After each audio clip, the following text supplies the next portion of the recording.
I'm Dr. Rostis. It's nice to meet you all. I'm going to be talking about the ultrasound machines. This one here, which Dr. Mislek mentioned, is the M8. This is one of our donated machines and probably the best one that we have here.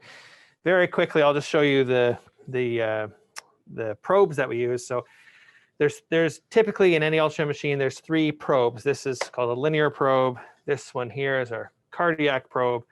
And then this one is our, which I cannot get out, is our abdominal probe. And essentially, each probe has its own specific purpose when we look at different areas of the body to answer different questions. One thing I'll show you really quickly is as you can see, those along the side here are the 3 different types of probes that I just mentioned, and you can switch between each probe and choose the type of exam you want. So if I select the cardiac probe, you can see the different cardiac options.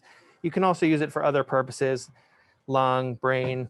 If I switch to this other type of probe, there's other exams we can do. So we could do a testicular exam for somebody coming in with acute testicular pain, because sometimes that can be an emergency. You could do vasculature. So we could look at arteries and veins if we wanted to insert IVs, or do central lines, which are IVs that go into really big veins in the neck.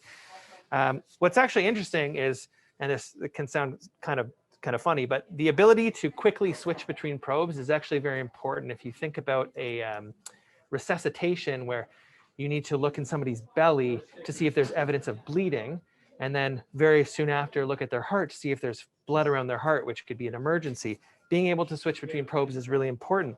In some of our older machines, they've served us very well for a long period of time, but actually what happens is when you switch between different probes, the machine will sometimes completely turn off and have to reboot. And so you can imagine in a situation where there's 7 physicians and nurses and EDTs all around a patient, and it's a critical situation, trying to get answers quickly and your machine shuts off, that's can be a little bit of a problem. So